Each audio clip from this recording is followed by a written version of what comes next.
kukwento ko naman sa inyo kung ano yung main purpose ng relay or anong working principle ng ating relay. Ngayon, sa relay natin, makikita natin yung code niya, yung mga number, and dito sa code, dito rin yung rating niya, 12 volts, 80 amperes. Ibig sabihin, yung nilagay natin na 20 amperes na fuse ay unang puputok kapag nagkaroon ng problema yung circuit natin. Ibig sabihin, no, safe yung relay natin kasi hindi agad siya puputok kapag ka nagkaroon ng fault. Kasi mas unang matutunaw, puputok yung fuse natin na 20 amps. So, ang fuse, ibig sabihin kasi nun, fusible element yung laman niyan. Dito yan sa taas na to. Ginagawa niya nga magprotekta ng circuit parang sa mga bahay. Mga fuse din kasi sa loob ng bahay. Ito pala, sorry. Mali pala itong pagkakalagay ko na to. Pwede pala to dito sa dito sa mismong relay natin. Pwede rin naman siguro dito sa fuse. Pero I suggest lagay na lang dito sa relay. Dito sa mga bahay kasi natin natutunaw yan itong fusible element na yan. Yan yung natutunaw diyan. So pagka nakita mong putol na yan, wala na yan, putok na yung fuse na yun. Ang pagte-testing niyan dito sa taas, yan dito, kaya nga ginawa nila na pwede mo siyang ma-access yung ano dito.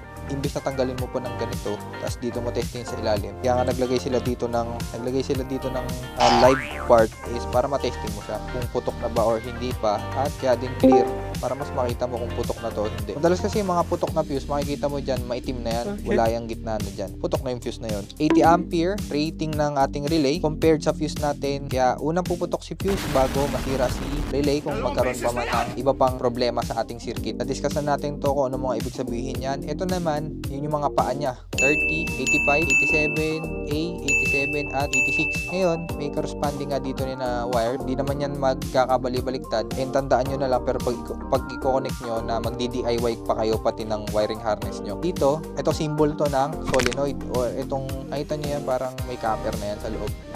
Ano yun eh, parang inikot-ikot na copper dun sa isang cylindrical shape na yan. So dyan, ang laman yan, ito, ang laman nung solenoid na yan, ito. So gumagalaw yan. So, sa ganun yung parang working principle nila sa mas mabilis na maintindihan. Ang mangyayari dyan, dito natin i-connect yung luma nating pinagtanggalan ng busina. Dito sa itsura nito, ito ang dulo niyan, yung mga male plug, itong blue and yellow, yun yung ikakabit dyan. Yung 85 and 86. So, meron ba itong ano? Wala siya ditong number. Pero, nga pala, ito palang relay na to ay isang 5-pin na relay. Makikita natin. 85 and 86. Ito daw magkabilang tabi. 85, 86. Check natin yung kulay. Ano? Blue and yellow. Kasi yan yung ano yun yung magti-trigger mamaya sa switch natin. Kasi ang working principle ng relay is nakahiwalay siya. Naka-isolate yung electric circuit mo. Halimbawa, yung circuito mo gusto mo paganahin yung sa may busina nga. Inihiwalay niya yan eh. Inihiwalay niya yung trigger circuit mo, which is yung existing mo na sirkito na pagtatanggalan natin ng ating busina. So, yung dulo ng pagtatanggalan natin busina, kakabit kay blue and yellow, and ayun, closed circuit na siya. Ngayon, ibang sirkito naman to para sa ating mga busina.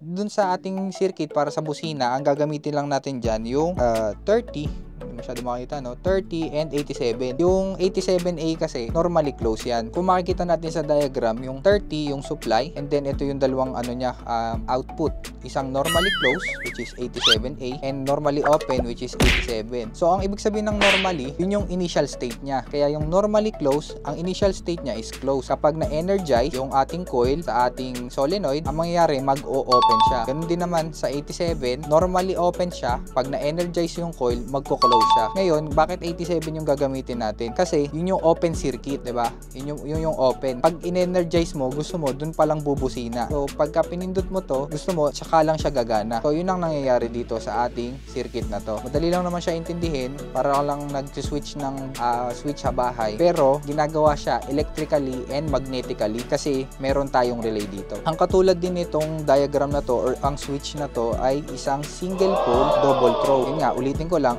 kaya siya tinawag na single pole double throw kasi isang linya lang yung pinuputol niya or kino-connect niya, and double throw dahil dalawa yung state na pwede niyang mangyari. Meron siyang dalawang output, isang close at isang open. Pwedeng magkasabayan eh. Pwedeng meron ka nakakabit dito, may nakakabit ka dito. Single pole nga and double throw, ito yung unang throw and ito yung pangalawang throw.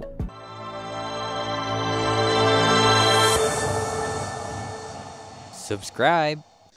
Nga pala, meron din pala akong mga shrinkable tube. So yung shrinkable tube naman, gusto kong gamitin dito para hindi siya pasukan ng mga alikabok. So ang shrinkable tube, may iba't ibang sizes yan. From the word itself, shrinkable, syempre, nagsishrink siya. Paano ba siya nagsishrink? So halimbawa dito, i-connect mo siya dito sa busina natin, 'di ba? Para kung gusto mo mas secure yan at hindi magkakaroon ng mga putik-putik. Although meron naman tayo nitong rubber dito na clear na rubber, 'di ba?